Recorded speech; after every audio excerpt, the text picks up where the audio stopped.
Para pengusaha dan peladang tempatan kini berpeluang memasarkan produk pertanian masing-masing melalui program gerai hujung minggu Pasar Kitani di Stadium Negara Hassanal Bolkiah Berakas. Ia juga sebagai usaha untuk mengukuhkan lagi sektor pertanian di negara ini. Program anjuran Kementerian Sumber-Sumber Utama dan Pelancongan melalui Jabatan Pertanian dan Agri Makanan dengan kolaborasi bersama Kementerian Hal Ehwal Dalam Negeri dan Kementerian Kebudayaan Belia dan Sukan ini diharap dapat membantu pengusaha dan peladang tempatan meluaskan pasaran dan jaringan perniagaan serta bisnes matching di samping potensi untuk mengembang majukan perniagaan pengusaha dan peladang tempatan. Program yang disertai 43 pengusaha dan peladang tempatan ini dibuka setiap hari Ahad bermula pukul 6 pagi hingga 11 pagi.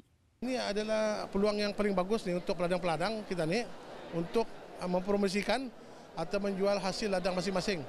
Pasal di sini jadi tumpuan kan, mungkin lebih ramai lagi peladang-peladang atau tempatan kita ini akan berjual di sinilah. Acara-acara macam ini amat digalakkan.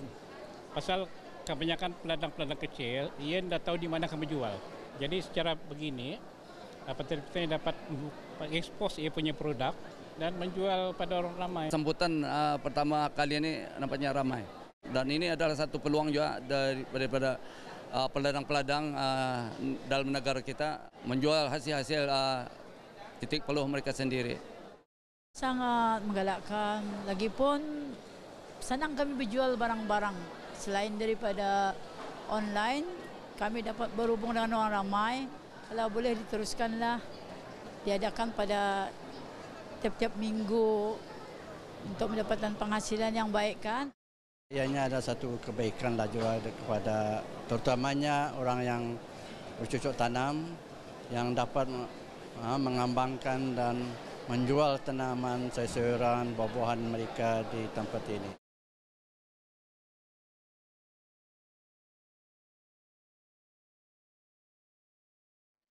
Ke arah mempromosikan buah-buahan hasil tanaman tempatan, MPK Kampung Kapok dengan kerjasama Jabatan Daerah Bunai dan Muara menganjurkan pesta jualan buah-buahan.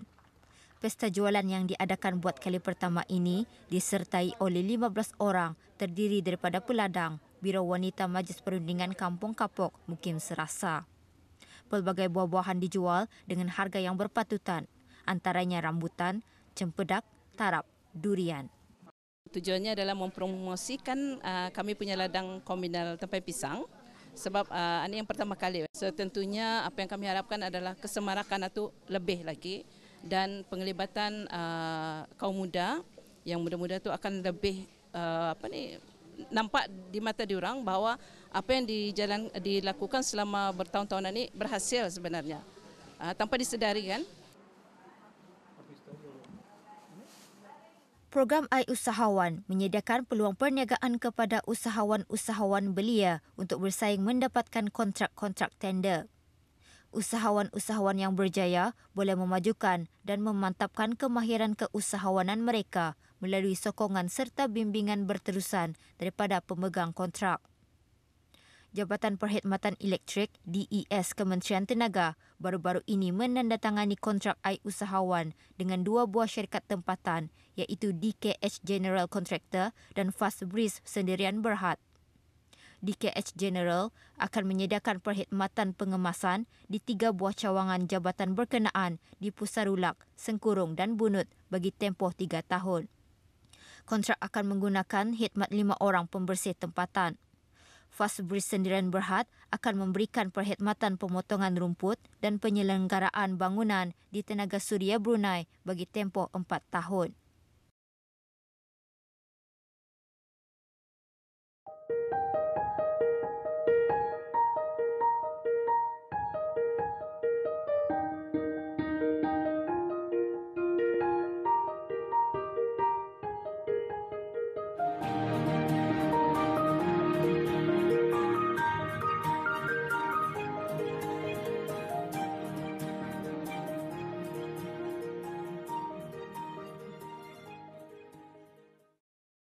Lebih 10,000 kilogram durian seperti montong, cani, musangking, kanyau dan durian tempatan dijangka dihasilkan oleh syarikat Abdul Manaf Haji Besar dan anak-anak bagi pasaran tempatan.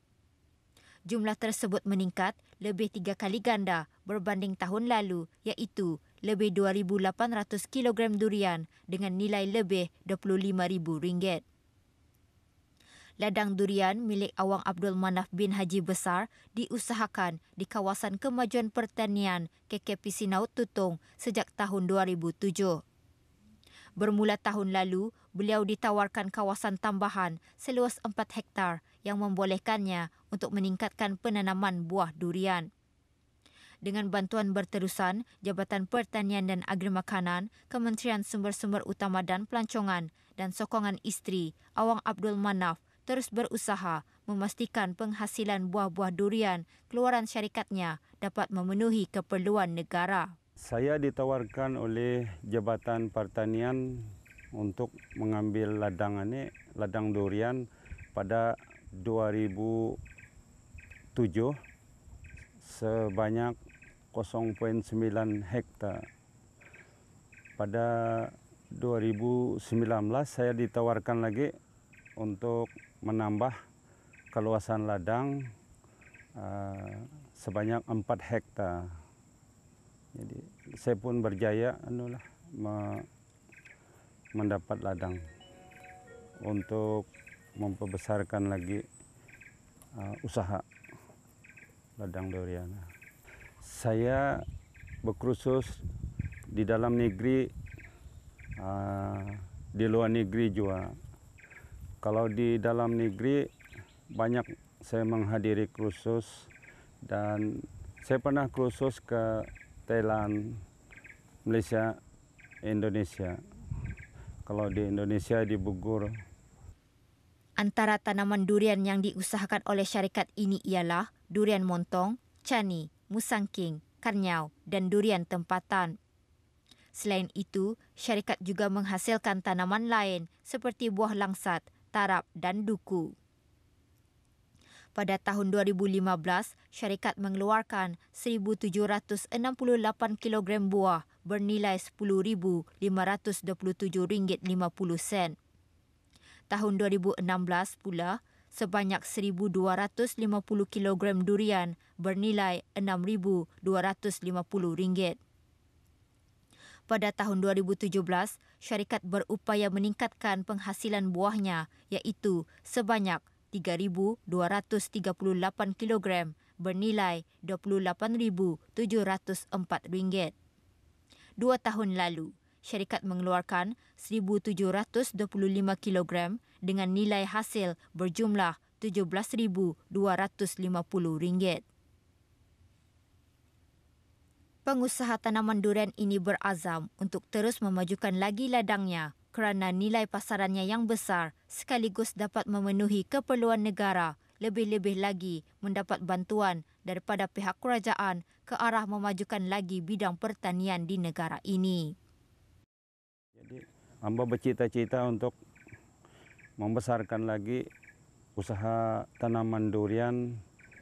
Hamba bercita-cita untuk menanam durian ini sampai 2,000 pokok untuk memenuhi keperluan negeri kita inilah. Terima kasih kepada Kerajaan ke bawah Duli yang Maha Mulia, khususnya Kementerian Sumber-Sumber Utama dan Pelancongan kerana telah memberikan peluang untuk mengusahakan tapak pertanian. Di samping itu juga terima kasih kepada Jabatan Pertanian dan Agro Makanan atas pemantauan dan khidmat nasihat yang berterusan, terutamanya mengenai pembajaan dan pemeliharaan tanaman durian. Pertumbuhan industri kreatif di negara ini semakin berkembang. Dengan adanya kemajuan teknologi ini, seorang anak tempatan memanfaatkan kemahiran kreativitinya dalam penghasilan logo. Muhammad Abdul Aziz bin Haji Muhammad Ali, pengasas Paper Plan Design yang juga dikenali sebagai Yoji, mengaplikasikan kreativitinya ke dalam bisnes penghasilan logo. Pemenang pencipta logo Hari Kebangsaan ke-36 ini mula serius dalam dunia bisnes 3 tahun lalu dengan membuat rekaan logo dan penjenamaan produk. And then start to do yang serious about 3 years time already. Serious in the business. Based on the design, I do love logo designing, I love branding and packaging. So that's the services I do. So what I do is a services before, but right now I'm the founder of Paper Plane Media, which consists of videography, advertising, and many more. Kebanyakannya semuanya design lah. So anything to do with design. Kadar pengangguran di negara ini antara sebab pereka grafik bebas ini membuka syarikat rekaan sebagai platform kepada pereka-pereka lain untuk meluaskan lagi kemahiran rekaan masing-masing, sekaligus memberi mereka pengalaman dalam pengurusan jual beli. My goal is to have Bruneian to create something and to sell. With my experience, I think I can give that the goal for them. So for creative people to have a space where they can basically sell. I also give classes for the youth who are interested in the design world, from the basic. Alhamdulillah sambutan itu, now I have more than 30 students in Brunei. So the age range is different. So there's a lot of kebanyakannya suka mau design itu. Menurut Yoji, sambutan dan sokongan daripada masyarakat menguatkan lagi semangatnya untuk terus berkarya dan berharap lebih ramai anak tempatan berani tampil dalam bidang industri kreatif.